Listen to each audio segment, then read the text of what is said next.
मैया, आम्ही किती जरी झालो तरी शेवटी बाहेरचे आहेत. तुमच्याच घरातला एक सदस्य आहे. कोण? बळराम दादा. बळराम दादा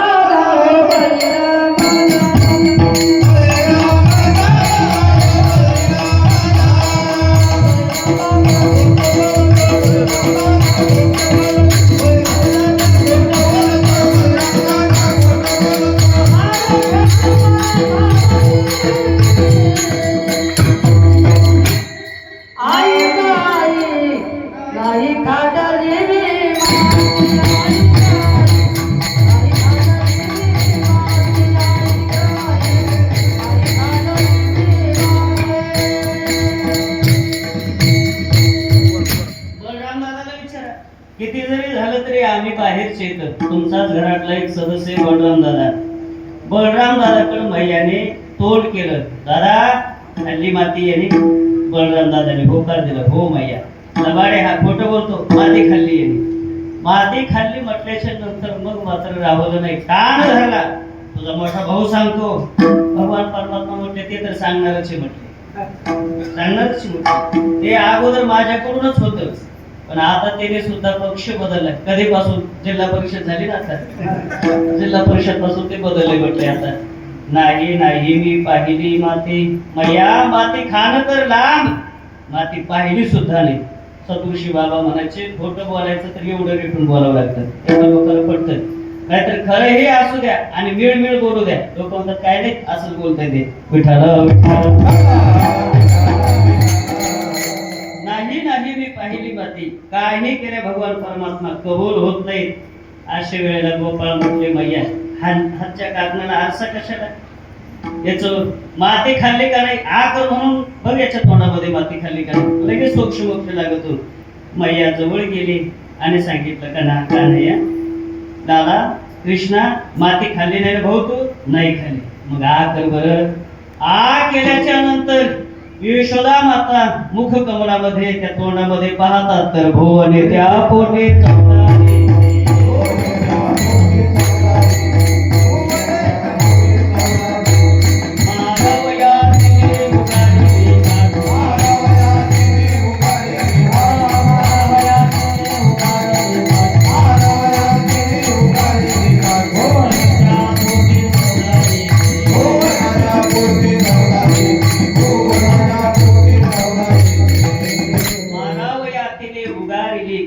आ करायला लावलं. आ केल्याबरोबर भगवान श्रीकृष्णाच्या मुखामध्ये तोंडामध्ये भुवने त्या पोटी 14 देखील 14 ब्रह्मांडाचं दर्शन भगवान परमात्म्याने दिलं. तिथं माती तर दिसली संपूर्ण ब्रह्मांडाचं दर्शन. आणि हा प्रसंग ज्या ठिकाणी घडला गोकुळामध्ये, ज्या घाटावरती घडला त्या घाटाला तिथपासून पुढे एक नाव प्राप्त झालं, ब्रह्मांड घाट. विठाला बरेचसे माणसं वृंदावनामध्ये जाऊन आलेले असते. बरेचशी माणसं ब्रह्मांड घाटाचे दर्शन करून आलेले असते. ब्रह्मांड घाट ज्या ठिकाणी भगवान परमात्म्याने यशोदामाईला संपूर्ण ब्रह्मांडाचं दर्शन घडवून आणलं त्या घाटाला नावे ब्रह्मांड घाट. अशा अनेक लीला भगवान परमात्मा करतात. ब्रह्मांडाचं दर्शन करून सर्व गोपाळांना आणि यशोदामय्यांना भगवान परमात्म्याने भुलवलं. अर्थात लीलेच्या द्वारा, लीला माधुर्याच्या द्वारा भगवान परमात्मा भुलवतात. दुसरं माधुर्य आहे वेणू माधुर्य. वेणू असा गोड वाजवतात भगवान परमात्मा आणि त्या वेणूच्या ध्वनीने संपूर्ण जगाला भुलवतात. कसा वाजवतात? प्रेममूर्ती नामदेवराय म्हणतात, देहुडा चरणी वाजवितो वेणू. देहुडा चरणी एक पूर्ण पाय असा जमिनीवरती ठेवतात आणि दुसरा अर्धा असा तिडक्या पायाने उभा राहतात भगवान परमात्मा आणि वेणू वाजवतात. भगवान परमात्मा देहुडा चरणावरती उभा राहून वेणू वाजवतात. भगवान परमात्म्याचं हे देहुडा ठाण आहे. ज्ञानोबरायांचा गोड अभंग आहे. त्रिभंगी देहुडा ठाण मांडून गे माई. त्रिभंगी देहुडा ठाण हे देहुडा ठाण आहे. आणि आता सध्या पंढरपूरला विजेवरती जे ठाण आहे ते समचरण ठाण आहे. दोन्ही पावलं समान, समचरण, समदृष्टी आणि कमरेवरती हात हे समचरण ठाण आहे. विठाला भगवान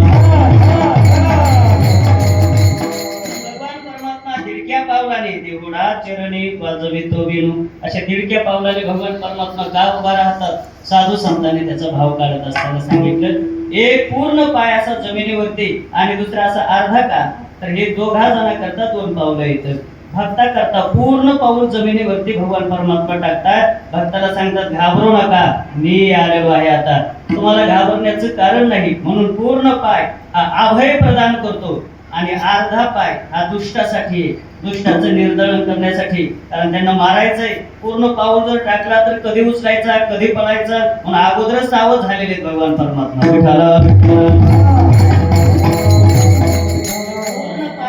भक्ता राखे पायापासी हे सांगतं आणि अर्धा पाय आपल्याला सांगतो दुर्जनासी संहारी.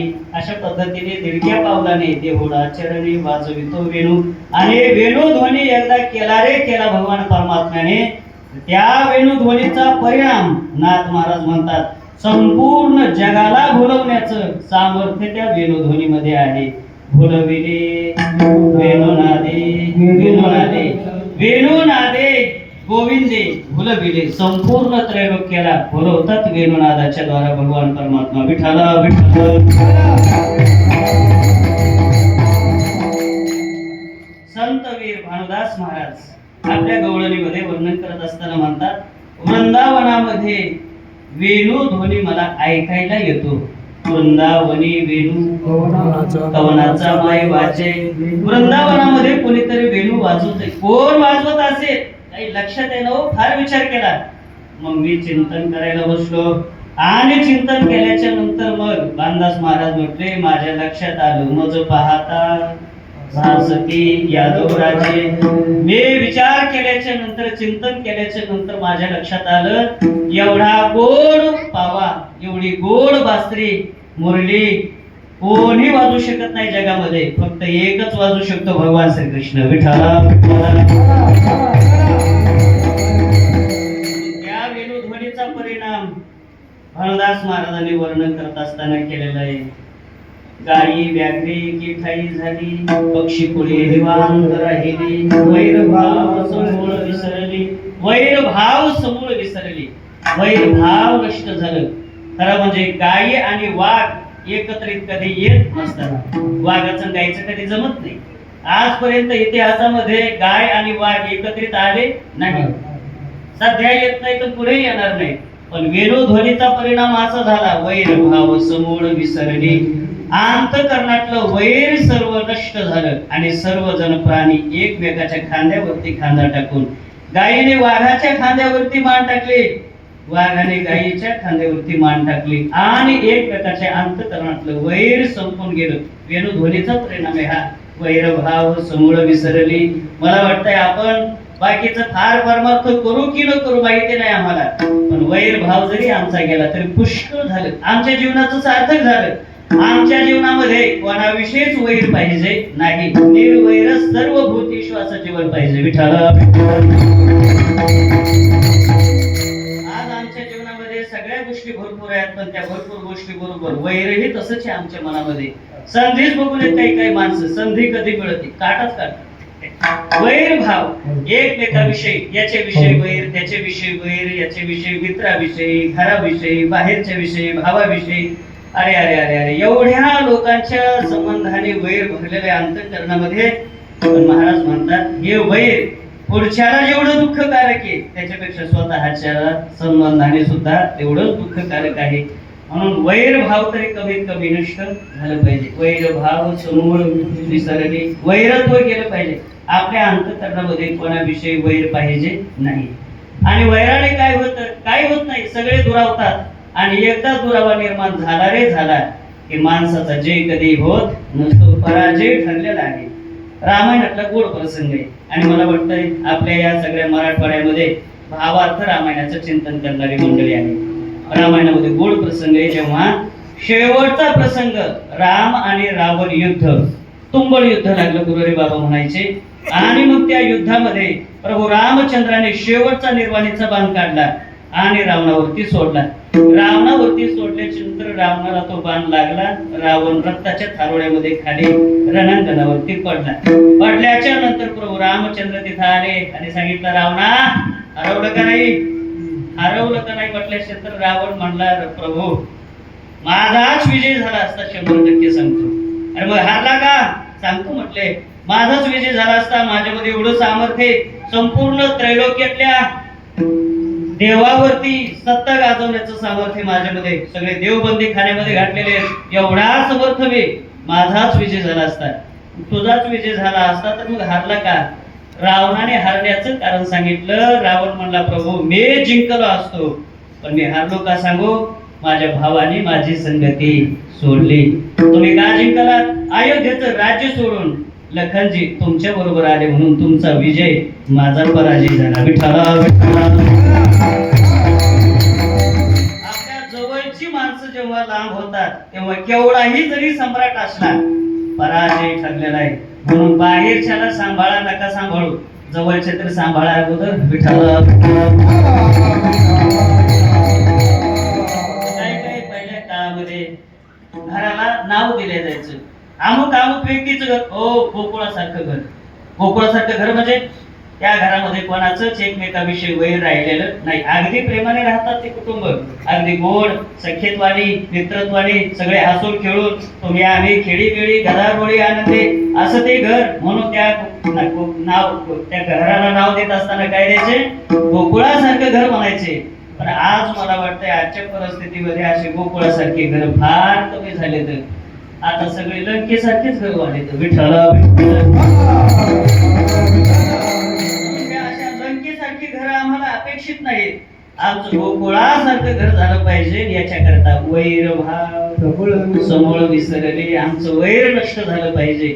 भगवान परमात्म्याच्या विनोध्वनीचा परिणाम गोकुळातल्या गवळणीच्या जीवनातलं, प्राण्याच्या जीवनातलं, गोपाळांच्या जीवनातलं वैर भाव समूळ विसरले, सगळं वैरत्व गेलं. हा वेणुध्वनीचा परिणाम आहे.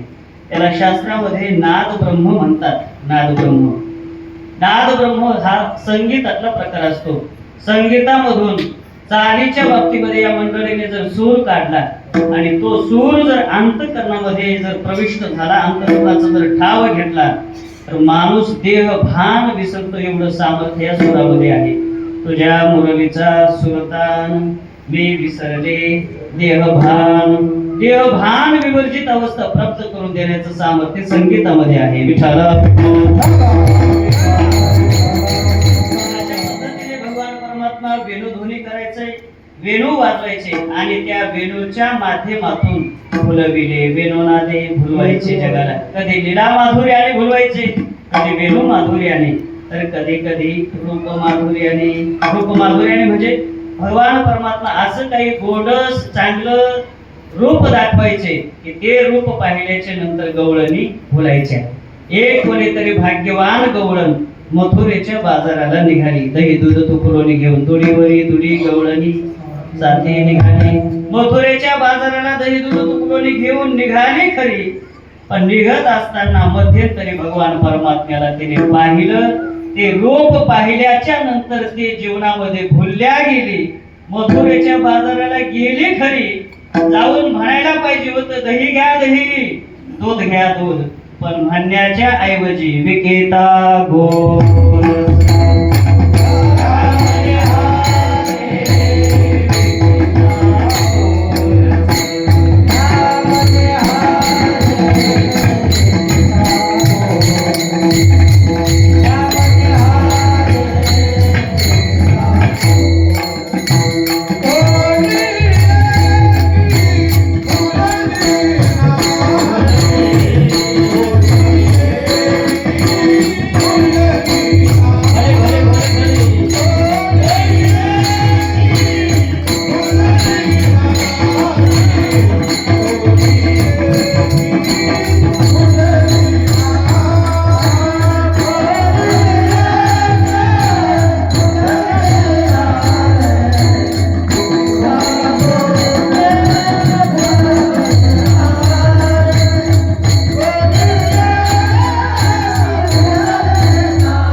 कोणीतरी भाग्यवान गवळण मथुरेच्या बाजाराला दही दूध तुपुरोनी घेऊन निघाली होती.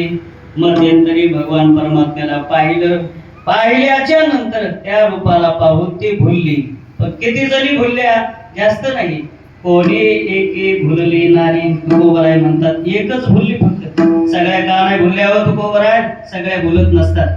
परमार्थामध्ये अनेक जण येतात, पण भगवत प्राप्तीपर्यंत कष्ट धीर हा विरळा पावे विरळा पावे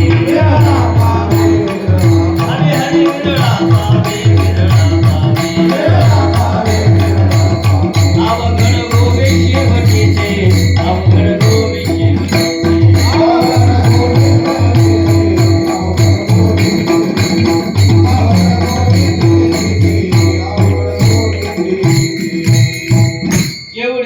परमार्थामध्ये येतात सगळ्यालाच भगवत प्राप्ती होते असं नाही ना. सध्याच्या वर्तमान काळातलं उदाहरण खूप गोड आहे. जेवढा आंब्याला मोहर लागतो तेवढे आंबे पिकतात? अर्धे सुद्धा नाही. अर्धे सुद्धा नाही.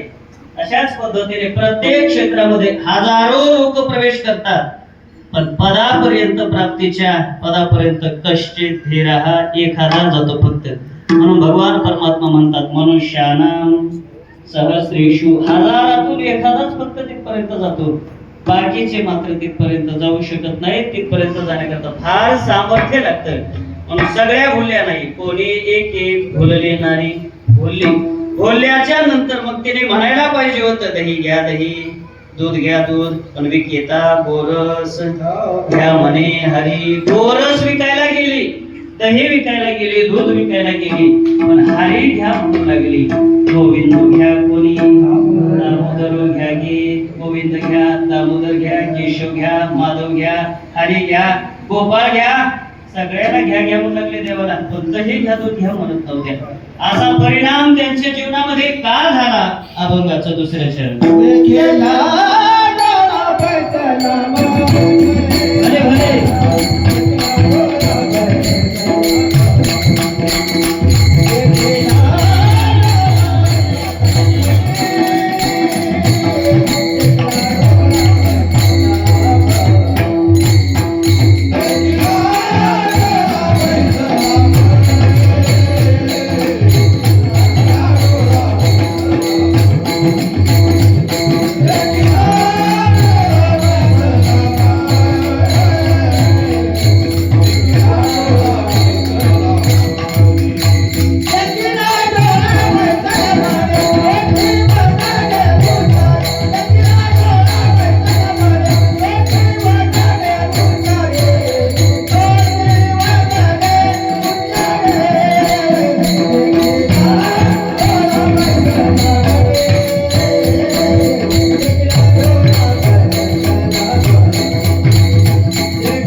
जुन्या श्लोकाकडून ऐकायला मिळतात. विठ्ठल विठ्ठल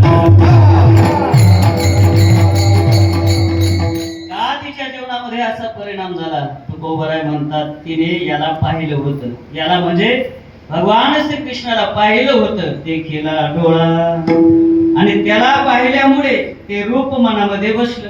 बैसला मनी. आणि जे मनामध्ये असतं, हृदयामध्ये असतं, तेच माणसाच्या द्वारा, वाचेच्या द्वारा, दृष्टीच्या द्वारा, हाताच्या द्वारा, इंद्रियाच्या द्वारा बाहेर पडत असतं. म्हणून तोची वदनी उच्चारी आम्ही त्याला पाहिलं.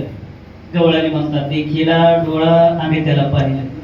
देवाला पाहण्यामध्ये नेत्र इंद्रियाची सार्थकता आहे. त्याला पाहण्याकरता तर आपल्याला हे सगळे दिलेत की देवाने इंद्रिय दिले. इंद्रिय हात पाय कान डोळे मुख बोलावया वचन जेणे तू जोडसी नारायण आणि आम्ही त्या नारायणाला जोडलं, आम्ही त्याला पाहिलं म्हणजे त्याला जोडलं देखील डोळा, आम्ही त्याला पाहिलं.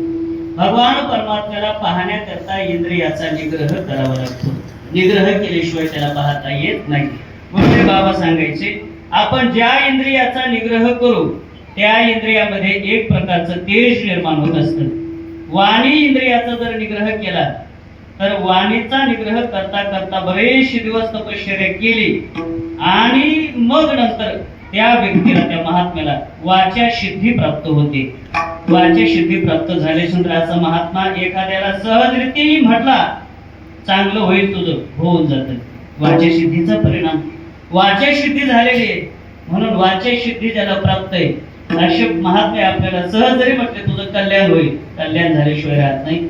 वारकरी संप्रदायाच्या इतिहासामध्ये संतवीर भानुदास महाराजांचं चरित्र येतं.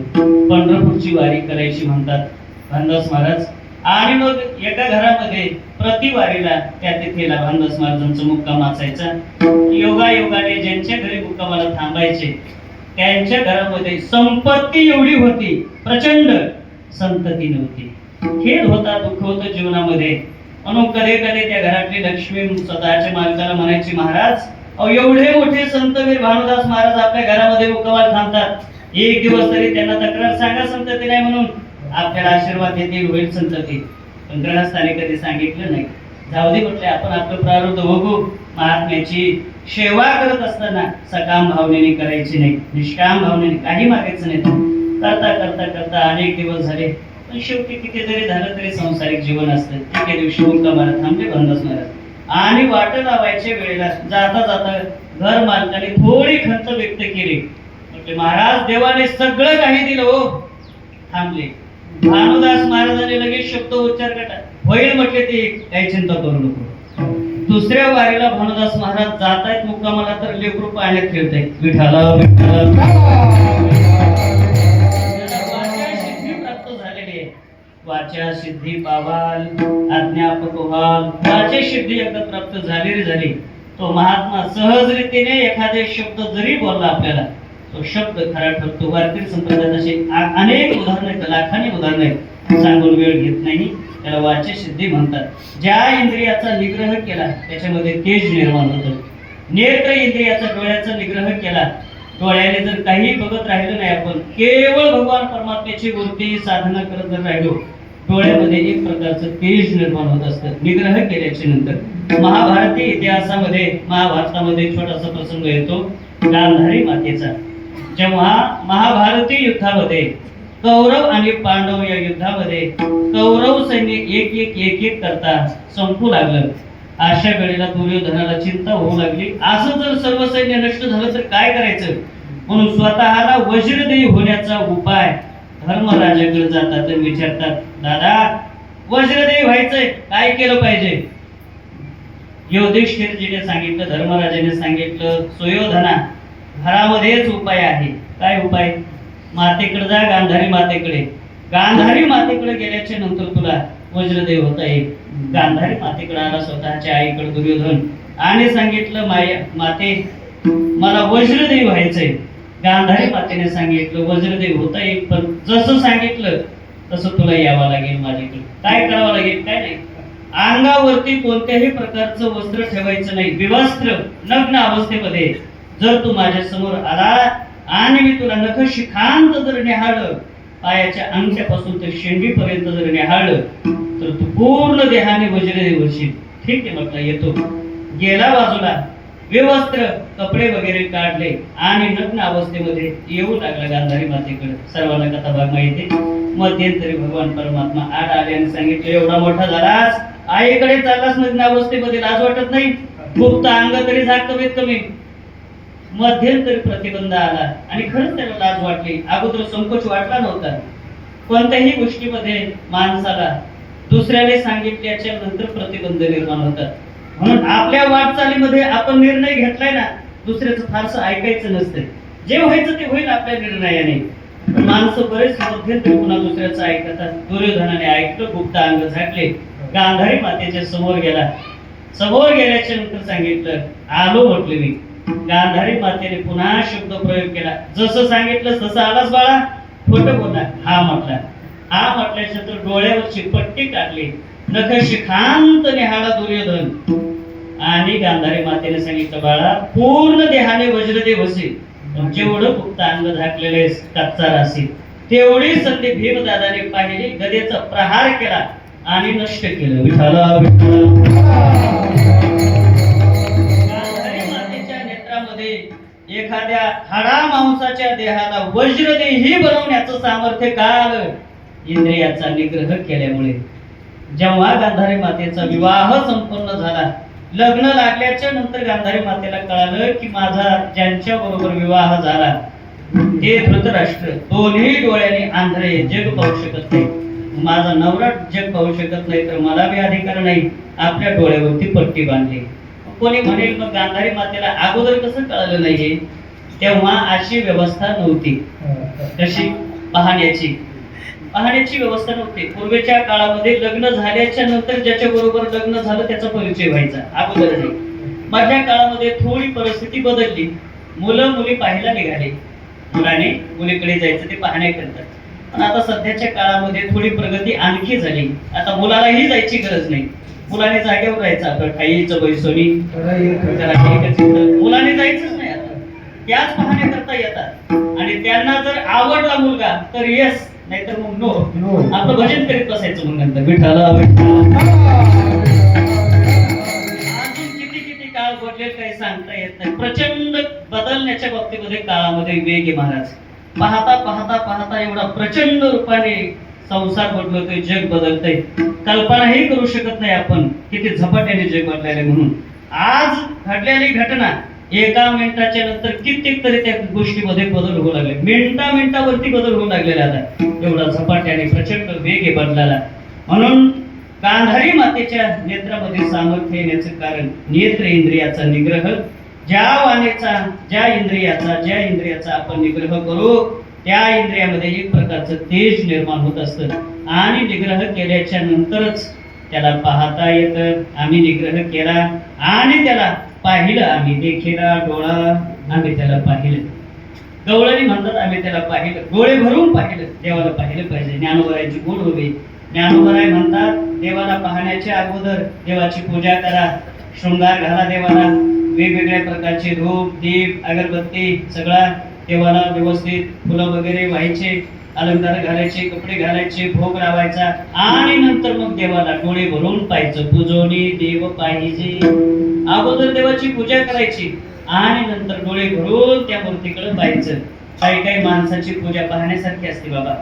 काही माणसं खूप जीव लावून पूजा, जीव ओतून पूजा करतात.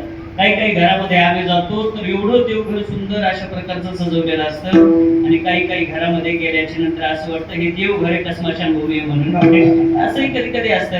फार ज्या घरातले लोक आळसी असतात त्या घरामध्ये अशा प्रकारची परिस्थिती. पण उत्साही लोक अतिशय उल्हासाने भगवान परमात्म्याची पूजा करतात आणि तशी पूजा करून भगवान परमात्म्याला पाहायचं. ज्ञानोबराय म्हणतात पूजोनी देव पाहिजे. देवाची पूजा करायची, नंतर डोळे भरून पाहायचं. आणि एकदा काय त्याला पाहिलं की पुन्हा मग दुसऱ्याला पाहू वाटत नाही. त्या गोकुळामधला एक प्रसंग. एक गवळण तिच्या मैत्रिणीला म्हणते, अगं सखीनो साजनीनो, जगामध्ये सगळ्याला बघा पण त्याला बघू नका, कृष्णाला बघू नका. का बघू नका?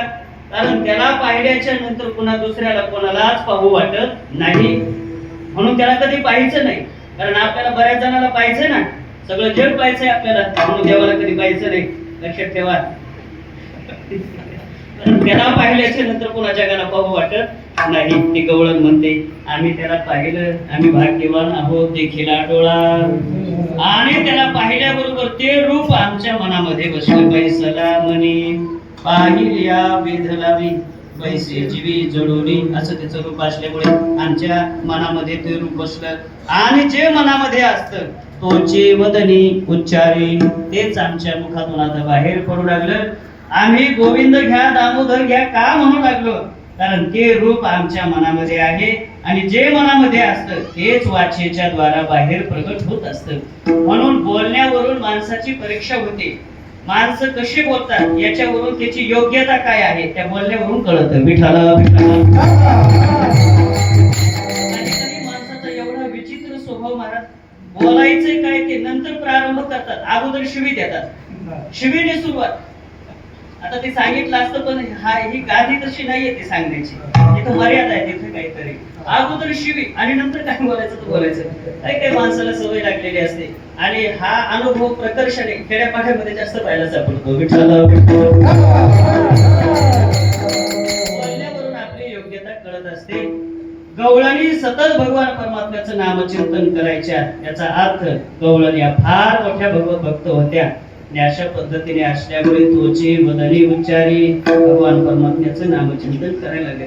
गवळणीला विचारलं, गवळणीनो, भगवान परमात्म्याला तुम्ही पाहिलं म्हटल्या, तुम्ही देहाने विसरला, स्वतःच्या देहाला विसरलो, मग केवळ देहालाच विसरलात का देहाच्या संबंधाने बाकीचा जो प्रपंच आहे त्या प्रपंचालाही विसरलात?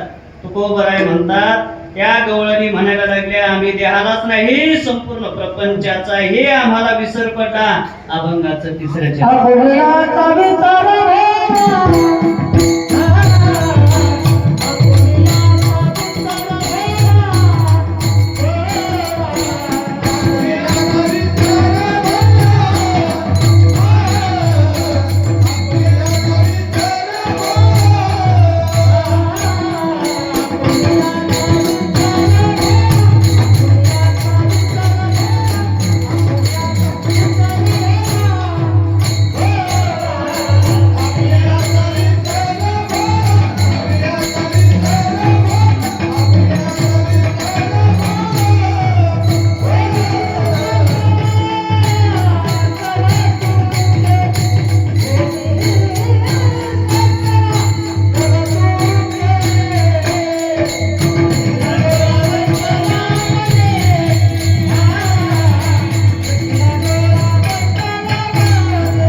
देहाला तर पहिल्या चरणामध्ये विसरलो, कोणी एकी भुलली आणि तिथेच विसरलो, पण आता आमच्या देहासहित आम्ही संपूर्ण प्रपंचाला विसरलो. आपुलियाचा विसर भोळा.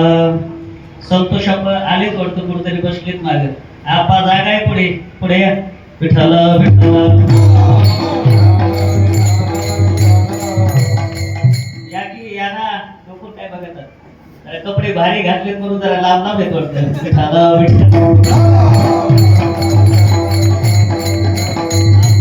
याचा विसर भोळा. आमच्या देहाचा तर विसर पडलाच पडला, पण देहाच्या संबंधाने सर्व प्रपंचाचाही विसर आम्हाला पडला. ज्ञानोबरायांची गोड गवळ सर्वांच्या पाठांतरातली तेवढं प्रमाण सांगतो. ज्ञानोबराय म्हणतात, याती कुळ माझे गेले हरभोनी. भरपूर जागे तिकडे विठ्ठल विठ्ठल.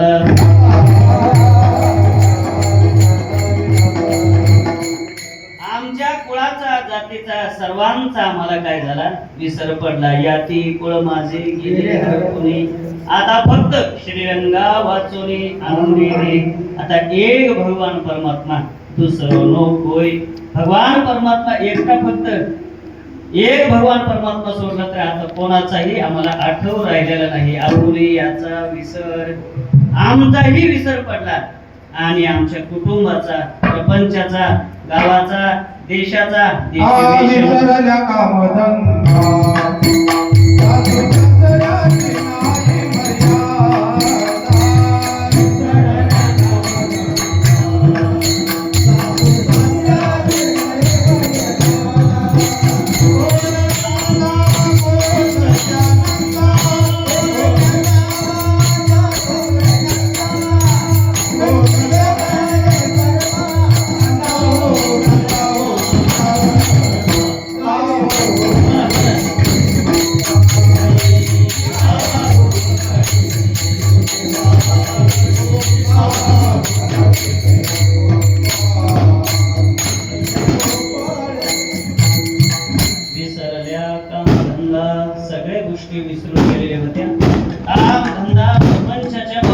सर्वांचा विसर पडलेला होता.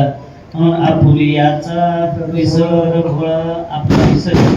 सदृशी बाबा म्हणायचे परमार्थामध्ये आल्याच्या नंतर पहिली गोष्ट देहाचा विसर पडावा आणि दुसरी गोष्ट देह संबंधीचा विसर पडला पाहिजे. फार बार व्हायला तुम्ही येणार आहे का?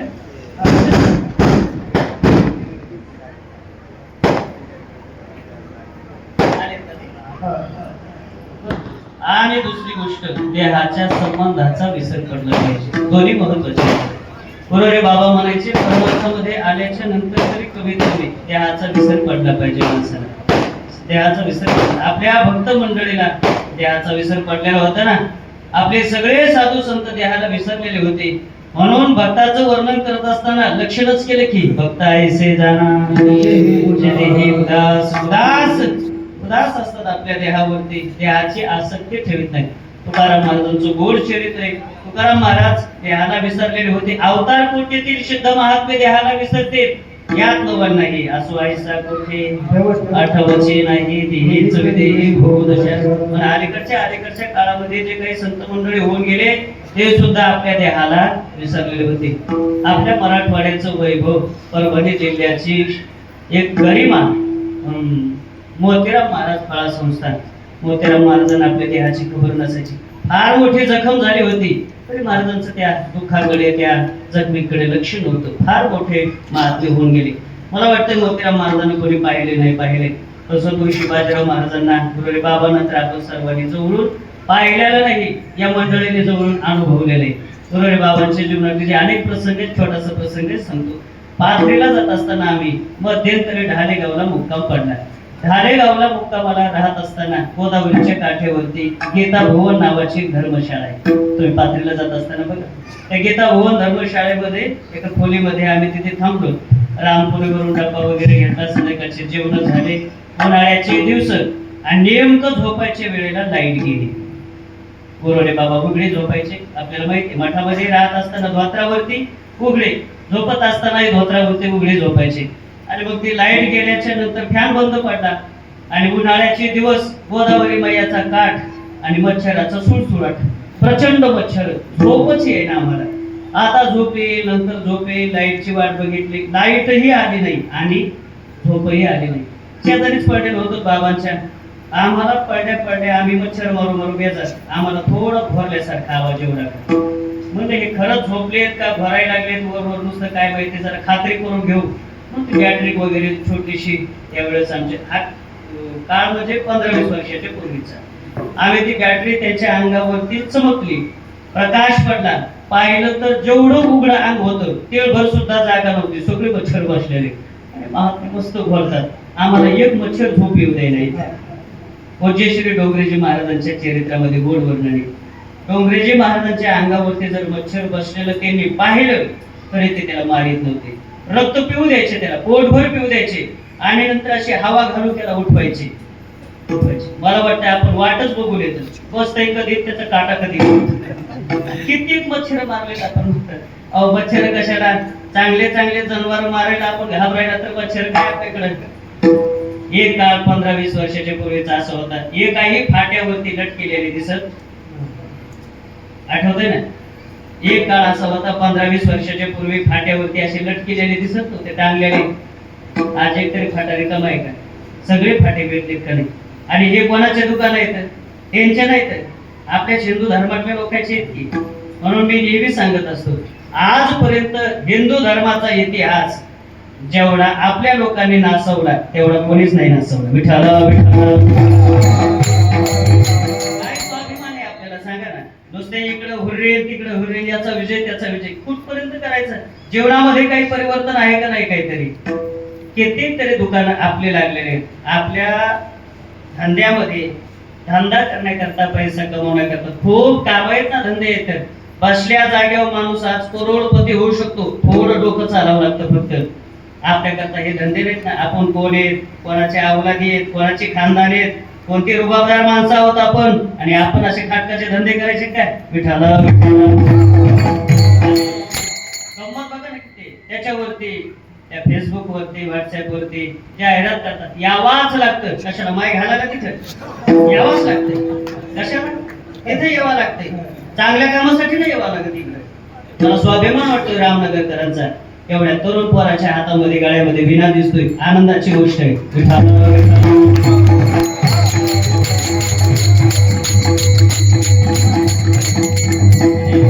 विशेष मध्ये बाहेर नोकरीला आहेत म्हणतात पुन्हा, आहे ना, मुंबईला येत, तरी देखील भगवान परमात्म्याचा गळ्यामध्ये विना घालून इथं म्हणा की मग यावाच लागतंय, इथं म्हणण्यापेक्षा तिथं कशा करतात. म्हणून माझी विनंती तुम्हाला हात जोडून, आपले कोणी जर पाहुण्याचे दुकान जर असले तर त्यांना विनंती करा, बाबा हो आपले हे धंदे नाहीत ना, आपण कोण येत आपलं जर आठवा की कोण जाते, कोण येत आपण केवढे रुबाबदार माणसं आहे आणि एवढ्या नीट काम करायचे काय आपण विठाला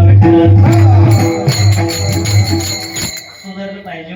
नाहीतर काय एवढा पैसा खर्च करायचा आहे सप्ताहाने, एवढ्या छत्रपती शिवाजी महाराजांच्या जयंत्या करायच्या, लाखाचे पुतळे बसवायचे, कशा करताय, मटण खाणे करताय, दारू पिणे करताय, विठाला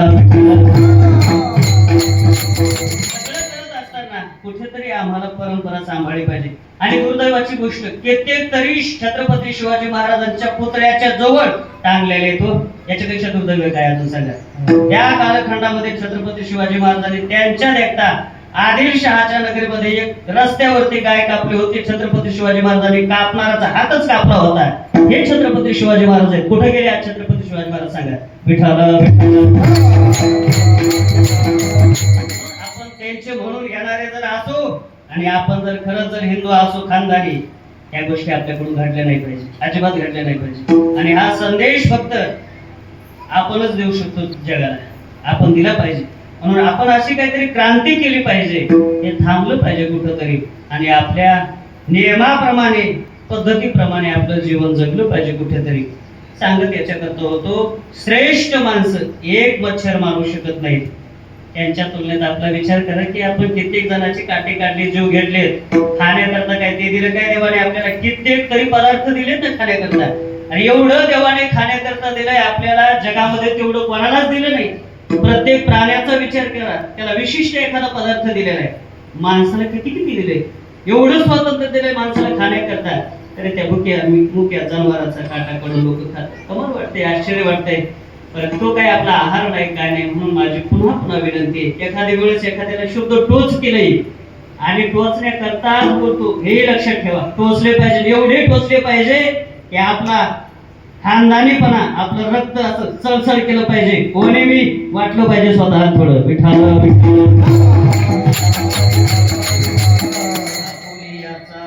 विसर होळा.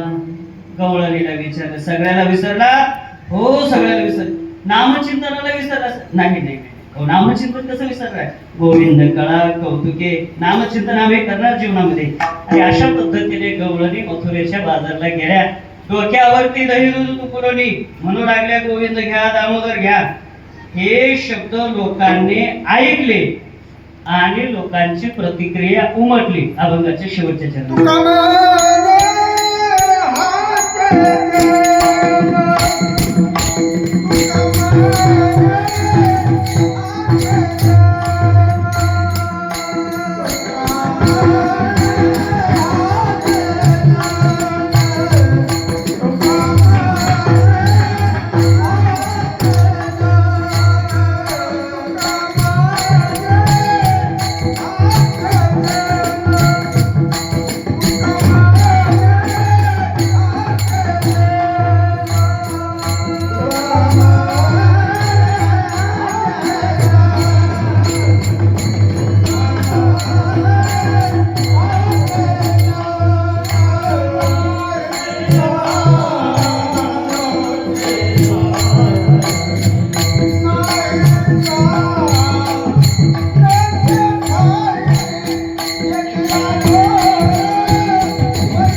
मुनी म्हणण्याच्या ऐवजी गोविंद घ्या, दामोदर घ्या म्हणू लागल्या. आणि हे शब्द गोकोट्या मथुरेच्या बाजारातल्या लोकांनी ऐकल्याबरोबर प्रतिक्रिया त्यांची उमटली. तुका म्हणे हसे जन, लोक हसायला लागले. हसण्यासारखे झालं होतं ना, डोक्यावरती दही दूध तुपलोली होतं आणि म्हणू लागले काय, गोविंद घ्या, दामोदर घ्या. हसणार नाही तर काय होणार? लोक हसतात महाराज, आणि लोकांनी हसावंच, नेहमी नेहमी हसावं.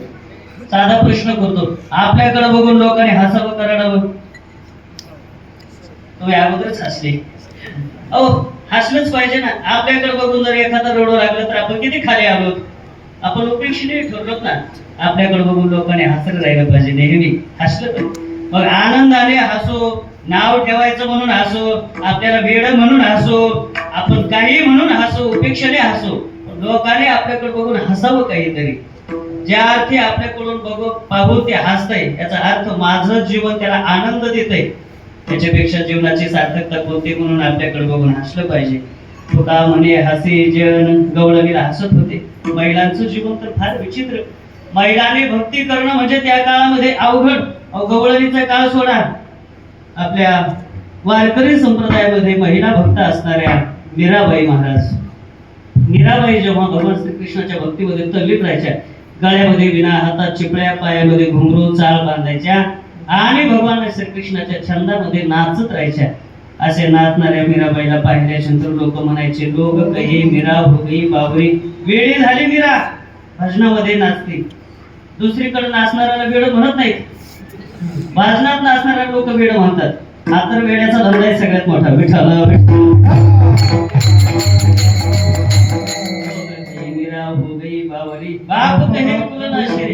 नाव ठेवतात आणि नाव ठेवलेच पाहिजे. आजपर्यंत इतिहासामध्ये जे जे मोठे झाले त्यांना नाव ठेवले हो लोकांनी, म्हणून झाले. नाहीतर लोकांनी फार कुरवाळलं, माया लावली, माणूस तिथेच राहतो, प्रगती होत नाही.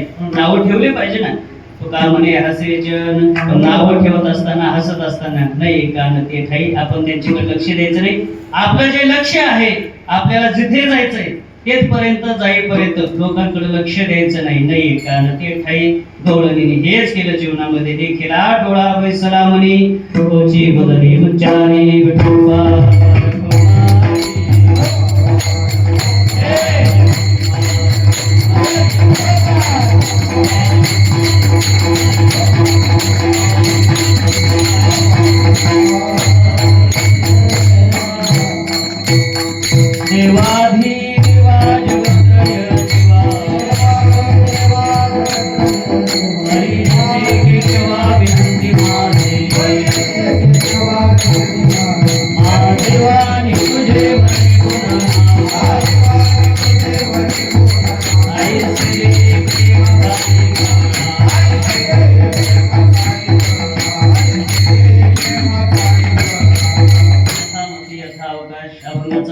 पाहण्याचा प्रयत्न केला. 10-5 मिनिटांमध्ये भगवान परमात्म्याचं चरित्र पाहायचं. चरित्र ते उच्चारावे केले देवी गोकुळी. गोकुळामध्ये प्रामुख्याने भगवान परमात्म्याने दही दूध तूप पुरवण्याची चौर्य कर्म केलं, ही लीला केली. चौर्य लीला म्हणतात त्याला. भगवान परमात्म्याने सर्व गोपाळांना घेऊन आज हिच्या घरी, उद्या तिच्या घरी, परवा दुसरीच्या घरी करता करता करता गोकुळामध्ये धुमाकूळ घातला. एक गवळण तक्रारी सांगायला यायचे. करता करता करता वेळेच्या अभावी गवळणी म्हणजे आता एक जाऊन उपयोग नाही. वेळोनी अवघ्या गवळणी येते नंदाच्या अंगणी. यशोदामाईकडे आल्या आणि सांगितल्या, बाई याला आताची आता तू प्रतिबंध करीत असतील तर ठीक आहे, समजून सांगत असेल तर, नाहीतर जातो आम्ही गोकुळ सोडून.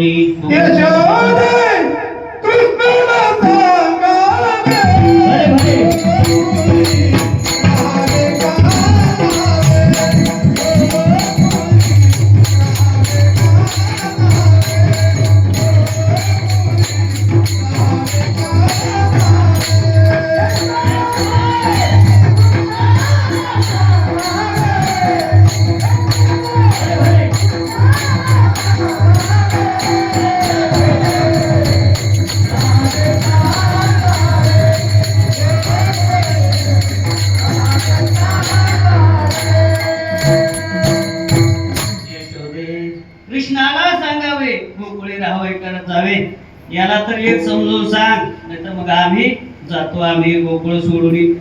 गवळणी गोकुळ सोडून जातो हे शब्द ऐकल्या बरोबर यशोदे नयनी आले पाणी. यशोदा मातेला वाईट वाटलं. गोकुळातून अशा जर गवळणी गोपाळ एक एक एक एक एक एक जर सोडून गेले, गोकुळामध्ये कोण राहायचं? गावाला शोभा माणसामुळे की नाही, नदीला शोभा केव्हा? फार मोठं विस्तीर्ण पात्र पण पाणीच नाही, काय करायचं त्याला? नदीला शोभा पाण्यामुळे, अरण्याला शोभा झाडामुळे, माणसाच्या देहाला शोभा प्राणामुळे, तसं गावाला शोभा बोला की आता लोकांमुळे ना. लोक आहेत तर गाव येत, नाही तर कोणीच नाही गावामध्ये. काय करायचं त्याला?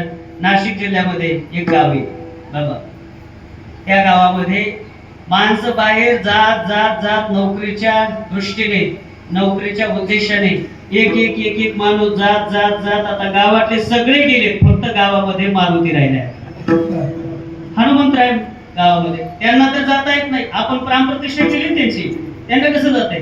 सगळे माणसं गेले. असे सगळे माणसं जर गेले बाहेर, उदाहरणार्थ आता रामनगर मधला एक एक माणूस गेवराईला, माझं गेवरा नोकरीला गेला, पण रामनगरला शोभा आहे का? किती शोभा आहे आता सध्या बघा ना, फुल मंडप भरलाय, एवढा एवढं इकडे गच्च भरलंय, इकडे एवढं गच्च भरलंय, किती शोभा आहे. रामनगराची शोभा किती शोभून दिसायला लागली, जणू झाले रामराज्य, काही उड्या माझे अशी प्रतीती यायला लागली का नाही? विठाला सगळी मंडळी जर बाहेर गेली, मग काय शोभा आहे रामनगराला? रामनगराला शोभा नाही. यशोदा मातेने विचार केला, सगळे जर गेलं तर गोकुळाचं काय? गवळणीला सांगितलं, बाई तुम्ही नका जाऊ, याला आता मी चांगलं समजावून सांगते.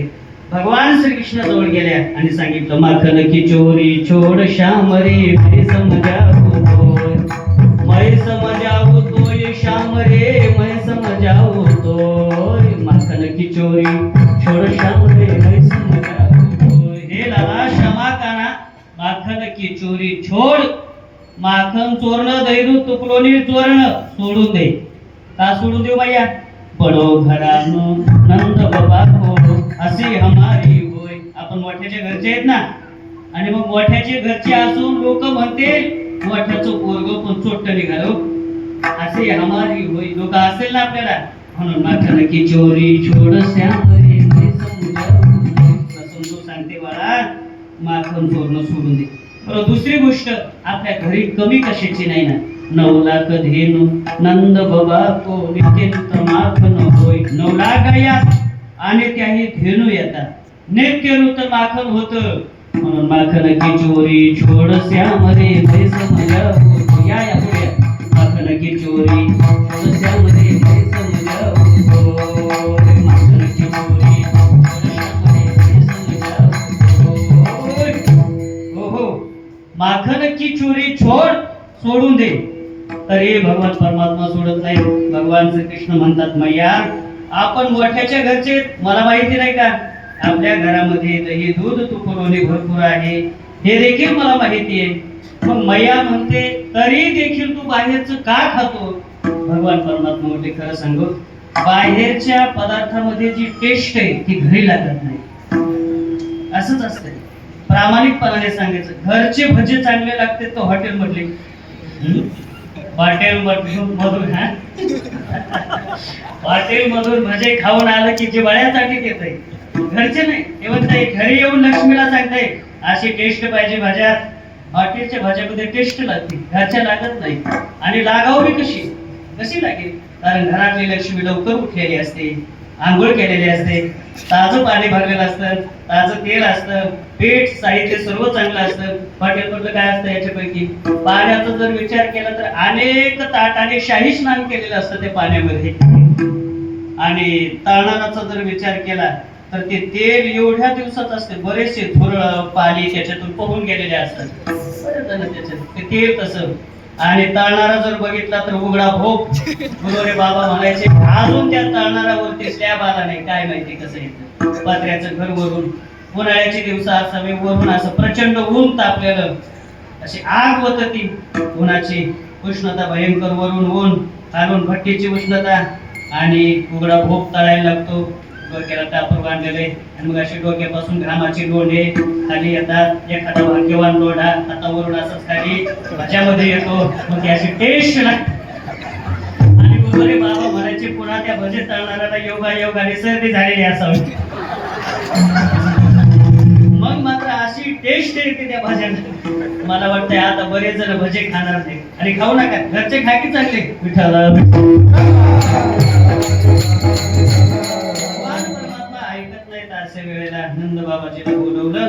वेळ कमी असल्यामुळे आता लहान लहान गायीच्या पाठीमागे भगवान परमात्म्याला पाठवायचं म्हणून यशोदाबाईंनी गोल शृंगार केला. माथ्याला मोर पिसारा बांधला, हातात काठी, खांद्यावरती घोंगडी, शिंग वगैरे पाव वगैरे कमरेला कोवला आणि भगवान परमात्मा गायीच्या हातामध्ये काठी जाडी जायचे, कांद्यावरी कंबळे हातामध्ये काठी जाडी जायचे. सावरा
सगळे निघाले.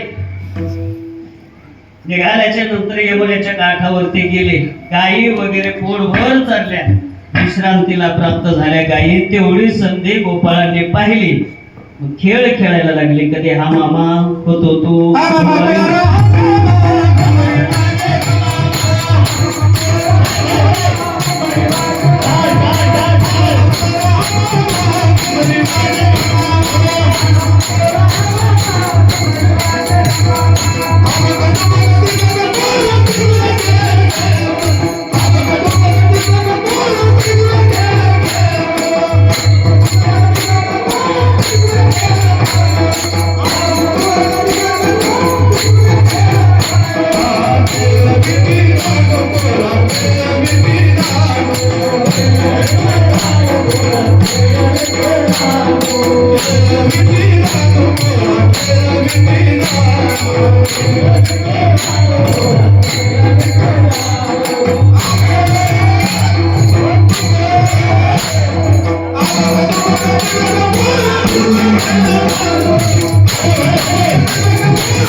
एवढे खेळ रंगात आले आणि एक जणाला भूक लागली. ते म्हटलं कौरव खेळायचं 10 ते 12, 11 ते 1, ठीक आहे. एवढी वेळ झाली, 1 वाजून गेले. एवढी वेळ झाली आता वेळ म्हणती आणि शिदोऱ्या भगवान परमात्म्याने भक्ताचा भाव लक्षात घेतला. सर्वांच्या शिदोऱ्या एकत्रित केल्या काल्याच्या रूपाने. गोलाकार बसवलं भगवान परमात्म्याने. मध्यंतरी उभा राहिले आणि सर्वांना काल्याचा प्रसाद देऊ लागले. बिभ्रत वेणू जठरपटयो शृंगवेत्रेच कक्षे वाणी पानुम शृणकवनं तत्फलानिंबुलिषु तिष्ठन्मध्ये सुपरिसुहृदौ हासयन्नर्भवे स्वैहि स्वर्गे लोके विशति बुभुजे यज्ञभुक्पालकेलिहि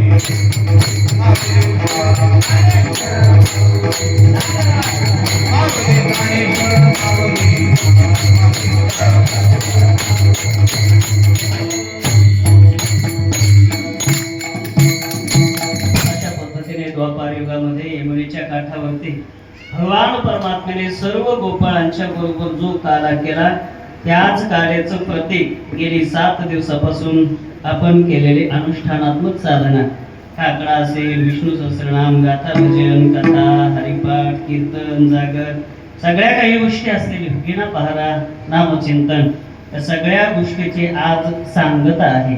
आणि सांगता म्हटल्याच्या नंतर ती कार्याचे चिंतनाने होते. या निमित्ताने समस्त ग्रामस्थ मंडळ रामनगर यांच्या वतीने ही कार्याची चिंतनाची सेवा गीता मंदिराची प्राप्त वेळेमध्ये प्राप्त परिस्थितीमध्ये येऊन सेवा करण्याचा प्रयत्न केला. वाकडे का नीट देव जाणे.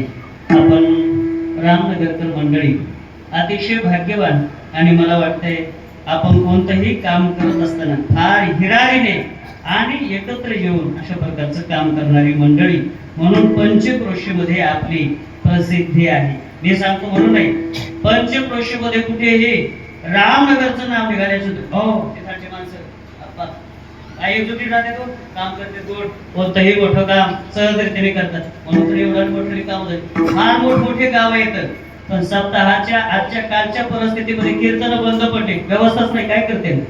मला वाटतंय आपलं रामनगर फार भाग्यवान. आपल्याला मला वाटतंय 8 दिवस जरी पाऊस राहिला तरी अडचण येणार. असं पाऊस राहू नये. बरंच नुकसान झाले तसं म्हणत नाही. फक्त आपल्या सभा मंडपाचं मला वर्णन करायचं म्हणून आपल्या रामनगरच्या मंडळीने सर्वांनी एकत्रित येऊन अशा पद्धतीने गोड आणि दृष्ट लागेल अशा पद्धतीने हे नियोजन. म्हणून आपल्या रामनगरचा हा प्लॅन जो आहे दोन्हीकडून सभा मंडपावरून डोम बऱ्याच गावांनी घेतलाय. हा बऱ्याच गावांनी कशाला पंढरपूरला गीता मंदिरामध्ये सुद्धा असंच होण्याची शक्यता आहे. विठ्ठल छान आहे. हवेसाठी मोकळं वातावरण, माईक सिस्टीमवाल्याला त्रास नको, काय नको, आवाज देता येते, सर्वांना भजन करता येते, हे करता येते, जागेची उपलब्धी होते. म्हणून आपण सर्वांनी गोड अशा पद्धतीचं हे नियोजन आणि कोणत्याही पारमार्थिक कामासाठी अग्रेसर आणि गोड अशा प्रकारची सगळी मंडळी. आणि यावर्षी मला वाटतं 1-2 वर्षापासून तरुण मंडळीचं नियोजन असल्यामुळे सगळे जुने मंडळी समाधानी आहेत. नाहीतर बरेचशा जुन्या मंडळीने तरुण मंडळीच्या हातामध्ये कारभार दिल्याच्या नंतर पश्चातापाची वेळ आहे. बऱ्याच गावागावांनी म्हातारे माणसं पश्चाताप करायला लागले, उगाच यांच्या हातामध्ये दिले म्हणून. पण मला वाटतं आपलं रामनगर हे भाग्यवान आहे. जुनी मंडळी म्हणतात बरं झालं आम्ही यांच्या हातामध्ये दिले. चांगल्या पद्धतीने ही नवीन पिढीतली मंडळी, उत्कृष्ट मंडळी सगळीच हिरारीने काम पाहत आहेत. सगळ्या गोष्टी जिथाची तिथं अगदी विण्या पहाऱ्या सहित, नाहीतर विण्याला हात लावायचं म्हणलं तरी लाजत येतं. लाजत आहेत. तिकडे बाटलीला हात लावायला नाही तिथं लाज नाही. तिकडे नाही, उलट असा हात धावून जातो तिथे. एखाद्याने आवर एकदा तर घेऊ दे. पण मला वाटतं आपलं रामनगर भाग्यवान परमार्थासाठी झटणारं गाव आहे. म्हणून सगळ्या तरुण मंडळीला तुम्हाला पुन्हा एकदा विनंती करतो, आपले कोणी जर पाहुणे असतील याच्यामध्ये इन्व्हॉल्व तर त्यांना सांगा आपलं खानदान कोणतं आहे, आपण कोणत्या परंपरेतले, याच्यापासून बाजूला व्हा. दूरव्यसनापासून मांसाहार, मद्यपान.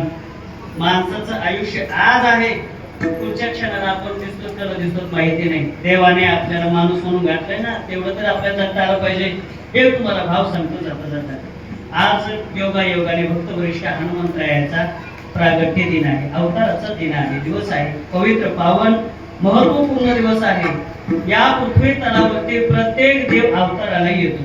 नीट लक्ष द्या, प्रत्येक देव अवताराला येतो ना, प्रत्येक देव अवताराला येतो. पण अवताराला येत असताना देव रूपाने येतो का माणसाच्या रूपाने? माणसाच्या रूपाने येतो. प्रभू रामचंद्र आले माणसाच्या रूपाने, भगवान श्रीकृष्ण आले माणसाच्या रूपाने.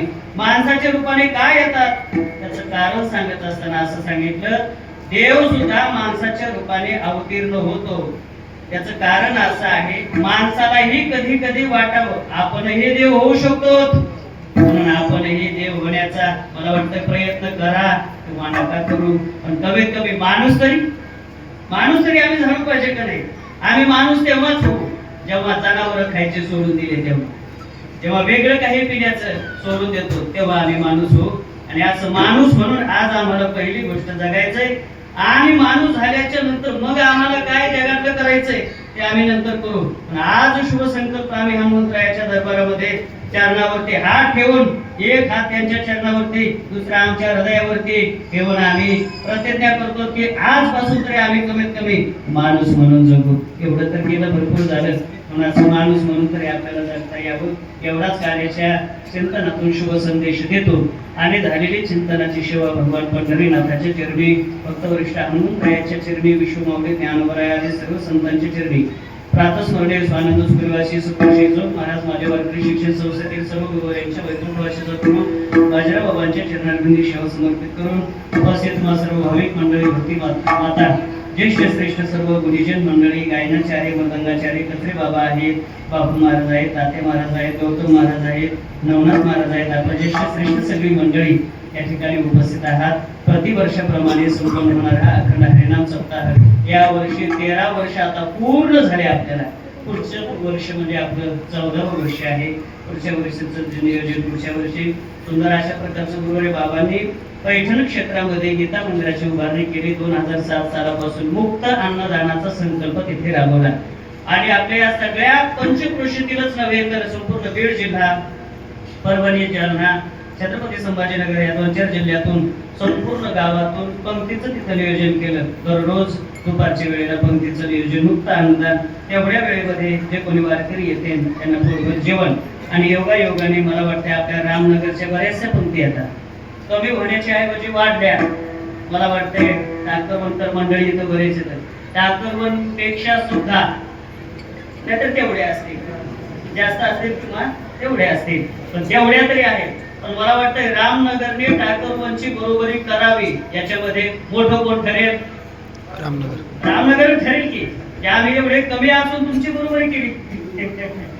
टाकरवनची बरोबरी म्हणून पंक्तीच्या बाबतीमध्ये अतिशय गोड पंक्ती येऊन करतात सगळी मंडळी. आणि या वर्षी तर पावसाचा पुराचा एवढा जोर असूनही अगदी त्या पुरातून का व्हायना आपण पर्यंत येऊन अन्नदान मात्र कधी खंडित केलं नाही. अशाच पद्धतीने हे अन्नदान चालू आहे. वारकरी शिक्षण संस्था चालू आहे. आणि पैठणचं झाल्यानंतर गुरुवारी बाबांनी पंढरपूरचं फार मोठं 1 एकर 11 गुंठ्यामध्ये चंद्रभागा मातेच्या काठावरती भली मोठी इमारत तिथे उभारली. आपण गेलात का नाही काय माहिती, मला माहिती नाही. पण पैठण मध्ये आल्याच्या नंतर आपल्याला हक्काचं ठिकाण गीता मंदिर. आणि जरूर येत जा. एखादं जर कोणी घाई गडबडीमध्ये असलं, नाथाचं दर्शन घेऊन इकडे जाण्याचं जर ठरवलं असेल, 5 मिनिट काढा, उभ्या का व्हायला पण गीता मंदिरातून जरूर येत जा. गीता मंदिरामध्ये या. पैठणला आल्याच्या नंतर या. तसं पंढरपूरला गेल्याच्या नंतर पंढरपूरला फार मोठी इमारत आपली तिथं भक्त निवासाच्या दृष्टीने आहे. तिथे ही सगळी व्यवस्था बाबांनी केलेली, फार मोठं काम तिथं आहे. आणि भविष्यामध्ये आता ते पुढचं काम उर्वरित आपल्याला करायचं सर्वांच्या सहकार्याने. म्हणून पुन्हा एकदा सर्वांच्या चरणारविंदी सेवा समर्पित करत असताना आता उद्याच्या 14 तारखेला रोशनपुरीला माजलगावच्या खाली पाथरे रोडकडे जाताना पाथरेला जाताना माजलगाव पासून अगदी 9 किलोमीटर वरती रोशनपुरी आहे. शिंदफणाच्या अगदी काठावरती ते गाव आहे. वाजिबा तिथे त्यांची समाधी आहे. वाजिबा म्हणजे विश्वमौली ज्ञानोबांच्या अगोदरची समाधी, ते संत होऊन गेले, त्यांची समाधी तिथे आहे. आणि योगायोगाने या वर्षी फिरता निष्काम अखंड हरिनाम सप्ताह आपला तिथे येतोय. म्हणून सर्वांना पंचक्रोशीतील भाविक मंडळीला हात जोडून घेता मंदिराच्या द्वारा नम्र निवेदन करतो, निमंत्रण देतो की आपण जरूर त्या सप्ताहाला या. फक्त 5 दिवस सप्ताह आहे, 14 ते 18 तारखेपर्यंत. उद्याच्या 14 तारखेला प्रारंभ, 18 तारखेला सांगतात. 2 सत्रामध्ये सकाळ आणि सायंकाळच्या वेळेमध्ये कीर्तन आहेत, कथा आहे, प्रवचन आहे, गाथा भजने सगळ्या गोष्टी तिथे आहेत. आणि गोड वाजिबांच्या समाधीचा तिथं परिसर आहे, तिथे स्पंदन आहे साधण्याची. म्हणून आपण जरूर तिथे या एवढी सर्वांना विनंती करतो. पुन्हा एकदा रामनगरकर मंडळीला सर्व भव्य दिव्य अशा प्रकारची ही टाळकरी मंडळी, म्हणजे मला असं वाटतंय या परिसरामध्ये एवढी मोठी टाळकऱ्याची लाईन दिसत नाही, सध्याच्या काळामध्ये तरी दिसत नाही. 5-6 जण फक्त म्हणणारे, 2-4 जण टाळ वाजवणारे एवढे दिसत, एवढ्यावरती सप्ताह भागवतो. पण इथे उभा राहिलेली मंडळी शेवटपर्यंत आहे आणि बसलेली वारकरी मंडळी भरपूर जण आहेत. ज्यांना टाळ मिळाले नाही का उभा राहिले नाही काय माहिती, भरपूर जण आहेत. असू द्या, भरपूर जण आहेत. आपल्या भव्य उपस्थितीमध्ये पुन्हा एकदा सर्वांच्या चरणांनी सेवा समर्पित करतो, वाणीला विराम देतो. विठ्ठल